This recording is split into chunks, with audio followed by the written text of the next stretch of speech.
स्वागत है आप सबका लाइव लॉ की इस खास पेशकश कोर्ट्स टुडे हिंदी में, जहां हम आपको हिंदुस्तान के सभी कोर्ट से आने वाली आज की ताजा अपडेट्स देंगे। आपको डिस्क्रिप्शन में इन सब खबरों के लिंक मिल जाएंगे, तो जरूर जाइए लाइव लॉ हिंदी पे और पढ़िए इन सब खबरों के बारे में गहराई से।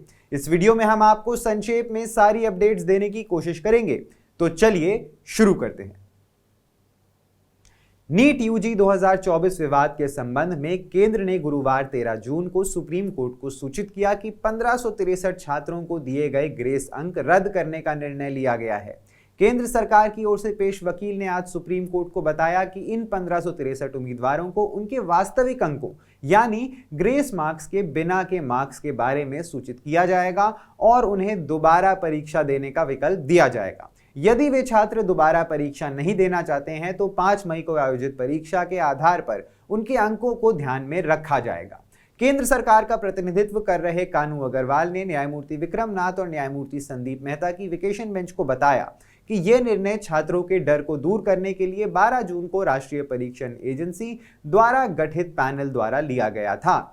अग्रवाल ने कहा कि पैनल का विचार था कि समय की हानि के आधार पर 1563 छात्रों को प्रतिपूरक अंक देने के परिणाम स्वरूप विषम स्थिति उत्पन्न हुई है, क्योंकि अनुग्रह अंक या ग्रेस मार्क्स केवल छूटे हुए या अप्राप्य प्रश्नों तक ही सीमित रखने थे। समिति ने सभी पहलुओं की जांच करने के बाद निष्कर्ष निकाला कि 1563 छात्रों के स्कोर कार्ड रद्द करने की सिफारिश करना उचित होगा। अधिक जानकारी के लिए जाइए hindi.livelaw.in पे। सुप्रीम कोर्ट ने आज 13 जून को दिल्ली सरकार की उस याचिका का निपटारा कर दिया जिसमें संकटग्रस्त राष्ट्रीय राजधानी के लिए तत्काल पानी छोड़ने के लिए हरियाणा राज्य को निर्देश देने की मांग की गई थी। ऐसा करते समय न्यायालय ने दिल्ली सरकार को ऊपरी यमुना रिवर बोर्ड यानी UYRB से संपर्क करने का निर्देश देते हुए कहा कि राज्यों के बीच यमुना जल के बंटवारे से संबंधित मुद्दा एक जटिल और संवेदनशील मुद्दा है। न्यायमूर्ति प्रशांत कुमार मिश्रा और न्यायमूर्ति प्रसन्ना बी वराले की वेकेशन बेंच ने कहा कि न्यायालय के पास जल बंटवारे के मुद्दे से निपटने की विशेषज्ञता नहीं है। न्यायालय ने यह भी कहा कि यह मुद्दा बार बार होने वाली मुकदमेबाजी का हिस्सा बन गया है। आज के आदेश में यह भी नोट किया गया कि 2018 में न्यायालय के समक्ष एक समान आवेदन दायर किया गया था और बाद में एक समिति नियुक्त की गई थी। तब भी कोर्ट ने हरियाणा राज्य को कोई भी निर्देश जारी करने से इनकार कर दिया था।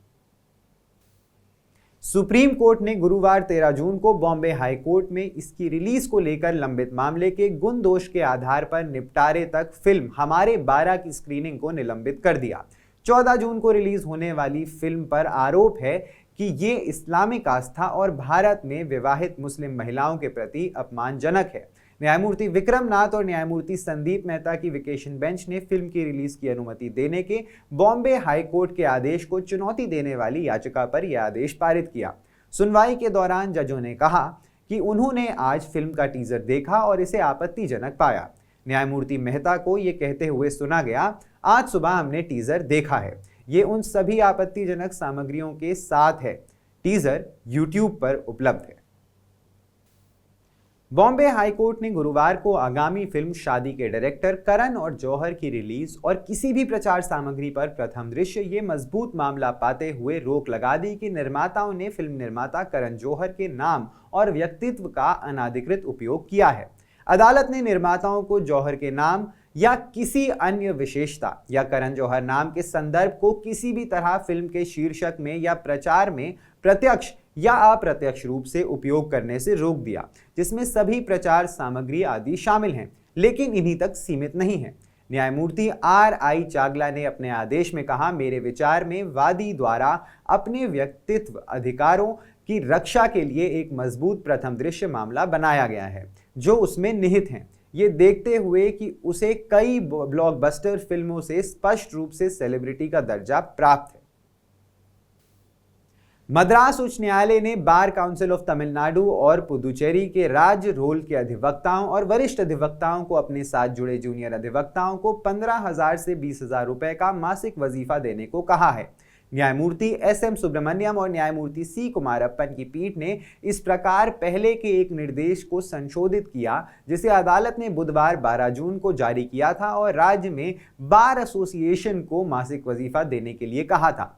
गुरुवार को जारी अपने आदेश में कोर्ट ने अधिवक्ताओं को ये राशि अदा करने का निर्देश दिया। इस प्रकार अदालत ने न्यूनतम वजीफा चेन्नई, मदुरई और कोयम्बटूर में प्रैक्टिस करने वाले युवा वकीलों के लिए 20,000 रुपए और अन्य जिलों के वकीलों के लिए न्यूनतम 15,000 रुपए तय किया।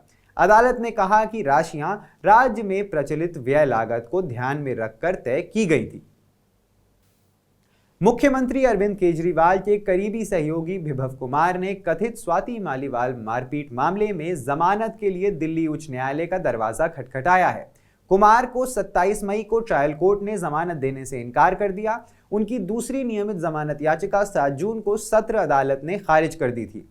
ये कुमार का मामला है कि ये आपराधिक मशीनरी के दुरुपयोग और धोखाधड़ी की जांच का एक उत्कृष्ट मामला है, क्योंकि उनके साथ साथ मालेवाल दोनों ने एक दूसरे के खिलाफ शिकायत दर्ज कराई है, लेकिन ये केवल उनका मामला है जिसकी जांच की जा रही है। कुमार के अनुसार ऐसा इसलिए है क्योंकि संसद सदस्य होने के नाते मालेवाल एक प्रभावशाली व्यक्ति हैं। मालेवाल ने आरोप लगाया कि जब वो 13 मई को केजरीवाल से मिलने उनके आवास पर गईं तो कुमार ने उनके साथ मारपीट की। ज्यादा जानकारी के लिए सब्सक्राइब करिए हमारा YouTube चैनल या विजिट करिए हमारी वेबसाइट www.livelaw.in, जहां आप इन सारी खबरों के बारे में अच्छे से जान सकते हैं। लाइव लॉ हिंदी पे आपको हिंदी में सारी ताजा अपडेट्स भी मिल जाएंगी। अगर आपको ये वीडियो पसंद आया है तो इसे लाइक करिए और कमेंट करिए अपने व्यूज। हमें YouTube पर सपोर्ट करने के लिए हमारे चैनल को ज्वाइन करिए एज अ मेंबर, और सिर्फ 89 रुपए प्रति माह में आप हमें सपोर्ट करके लीगल जर्नलिज्म को प्रमोट कर सकते हैं। धन्यवाद।